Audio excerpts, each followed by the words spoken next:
Leitura comentada do livro Um Curso em Milagres, comigo, Luciana.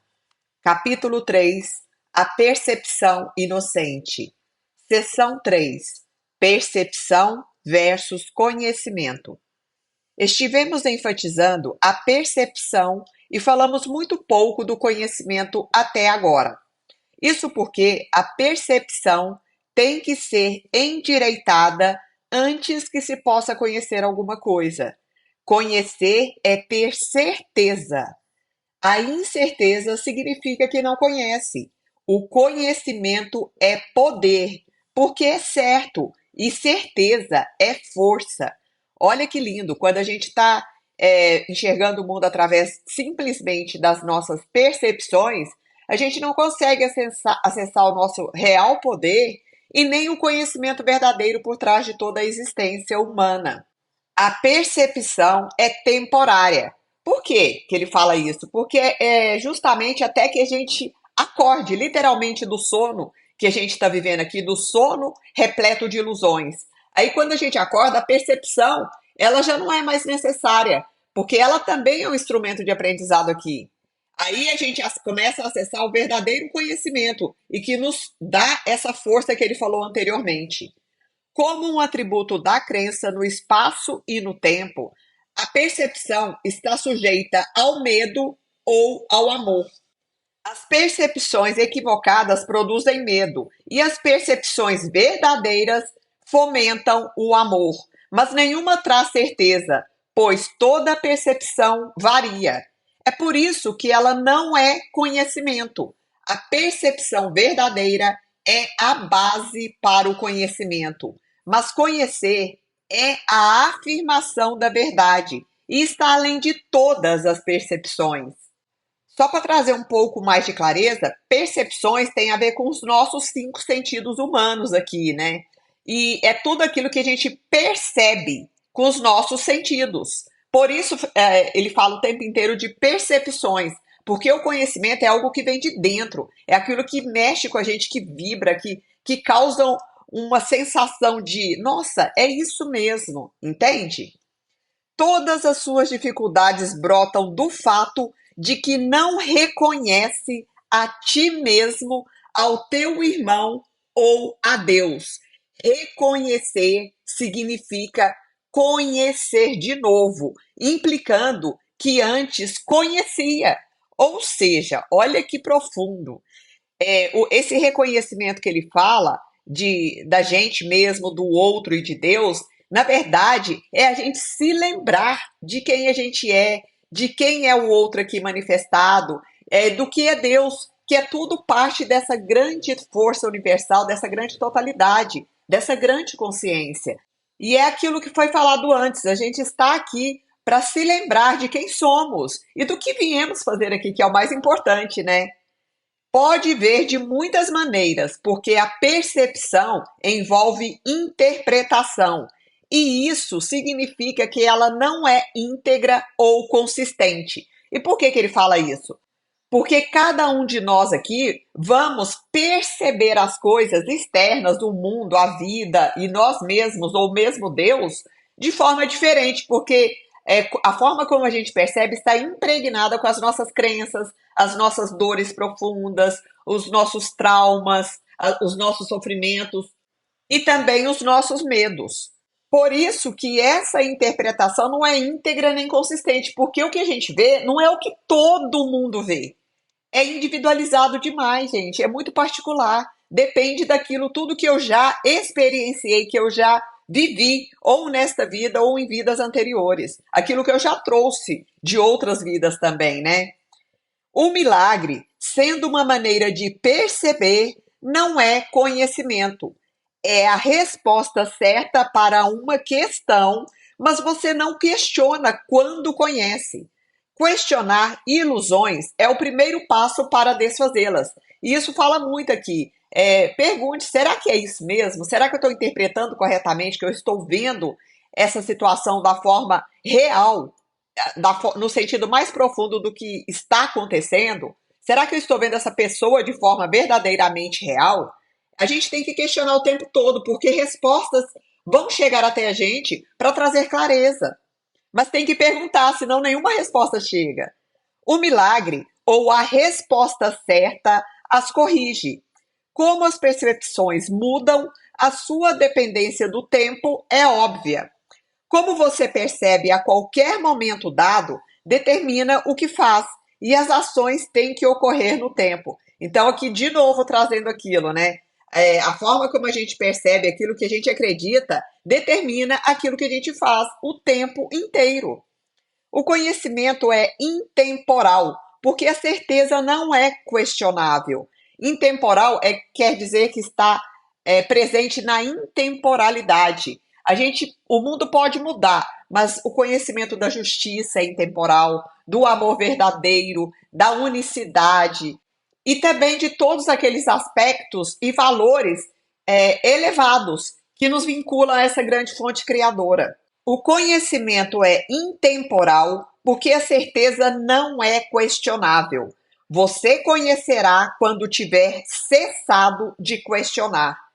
O que eu entendo aqui é que quando a gente realmente conhecer toda a realidade, que eu acredito que não seja nessa vida ainda, né? Mas pode ser, tem seres que vieram para manifestar aqui existências iluminadas mesmo, né?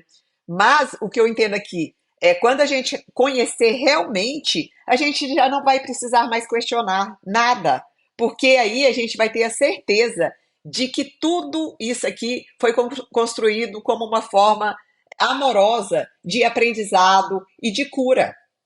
A mente que questiona se percebe no tempo e, portanto, olha procurando respostas futuras. A mente fechada acredita que o futuro e o presente serão o mesmo. Isso estabelece um estado aparentemente estável, que é usualmente uma tentativa de se contrapor a um medo subreptício de que o futuro venha a ser pior do que o presente. Esse medo inibe inteiramente a tendência a questionar. Então, quando a gente entra no medo, e ele fala que esse medo subreptício, esse medo oculto, que a gente não tem consciência dele, mas que vai nos levando para uma vida de sofrimento, e a gente fica com medo até de questionar, a gente vai vivendo sem questionar nada. Gente, será que esse é o caminho mesmo? Será que esse mundo é complicado, é bagunçado mesmo, como se apresenta nas nossas vidas? Será? Vamos perguntar mais, né? É a partir da pergunta que a gente obtém a resposta.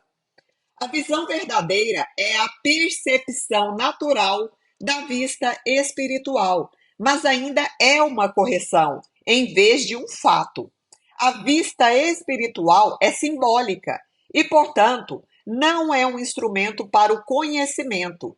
Contudo, é um meio de percepção certa que a traz ao domínio do próprio milagre. Uma visão de Deus, e visão de Deus aqui está entre aspas, seria mais um milagre do que uma revelação. O fato de que a percepção esteja envolvida nisso, de qualquer maneira, remove a experiência da esfera do conhecimento. É por isso que as visões, por mais santas que sejam, não duram. Por quê? Porque as nossas visões, as nossas não, porque eu nunca tive, ainda espero ter um dia, mas as visões que muitas pessoas têm, elas vêm permeadas com as suas percepções humanas. Por isso que ela não é uma percepção duradoura, e sim uma percepção momentânea do conhecimento, desse entendimento de algo mais elevado. A Bíblia te diz para conhecer-te a ti mesmo ou ter certeza. A certeza é sempre de Deus. Quando você ama alguém, o percebeu como é, e isso faz com que seja possível para você conhecê-lo. Até que o perceba como é pela primeira vez, não pode conhecê-lo. Enquanto fizer perguntas a seu respeito, está claramente inferindo que não conhece a Deus. Certeza não requer ação. Quando diz que está agindo com base no conhecimento, está realmente confundindo conhecimento com percepção. Porque quando a gente realmente conhece, a gente nem questiona, não questiona a ação do outro, não questiona as nossas próprias.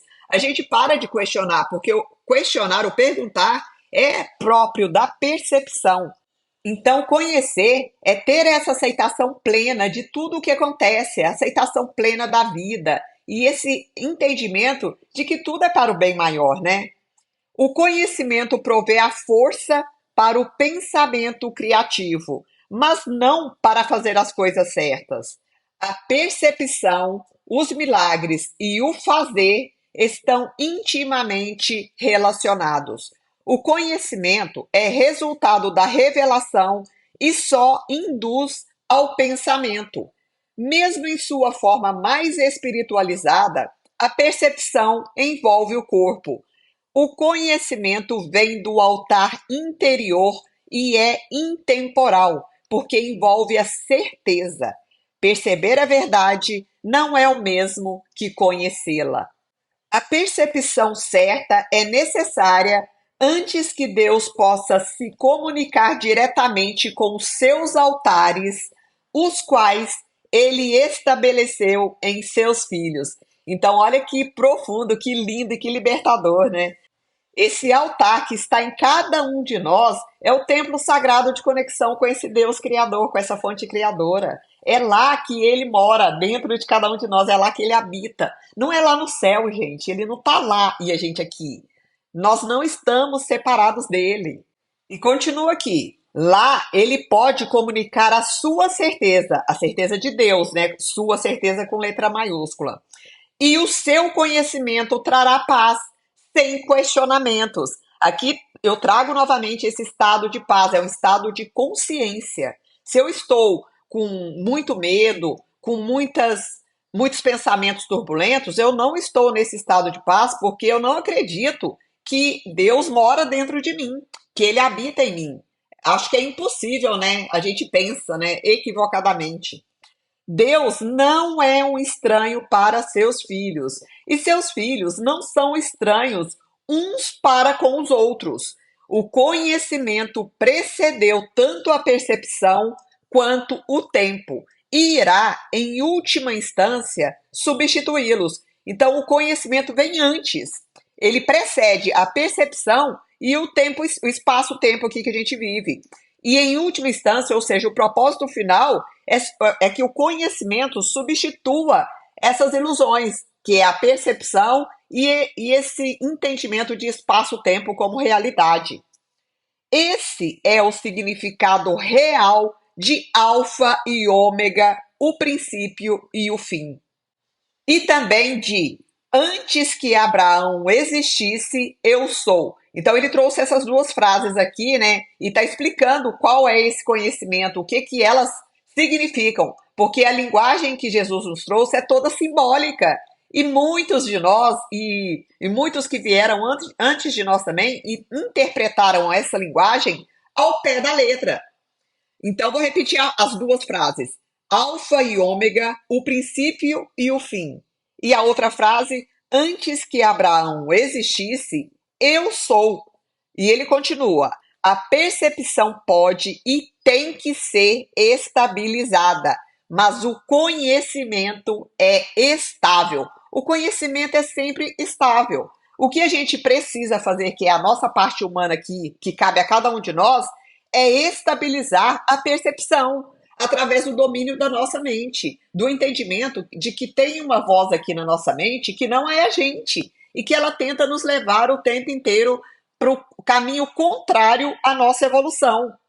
Continua. Teme a Deus e guarda os seus mandamentos. É a outra frase que ele traz da Bíblia e ele diz aqui, ó, eu vou repetir. Teme a Deus e guarda os seus mandamentos. Venha a ser, a interpretação dessa frase é, conhece a Deus e aceita a sua certeza. É muito, muito, muito incrível esse livro. Se você ataca o erro em outra pessoa, você ferirá a si mesmo. Não pode conhecer o teu irmão quando o atacas. O ataque é sempre feito contra um estranho. Aquilo que eu acho que está separado de mim, né? Que eu imagino, que eu percebo como separado. Você faz dele um estranho porque o percebe equivocadamente. e assim não pode conhecê-lo. E eu vou trazer uma frase aqui que eu demorei muitos anos para compreender. Tem uma frase de Jesus que diz: amai a Deus sobre todas as coisas e ao próximo como a ti mesmo. Mas por que a gente não consegue amar o próximo? Porque a gente nem ama a nós mesmos, por mais que a gente ache que ama. Porque a gente se acha cheio de defeitos, ou físicos, ou emocionais, ou morais. A gente está sempre achando e procurando defeito na gente.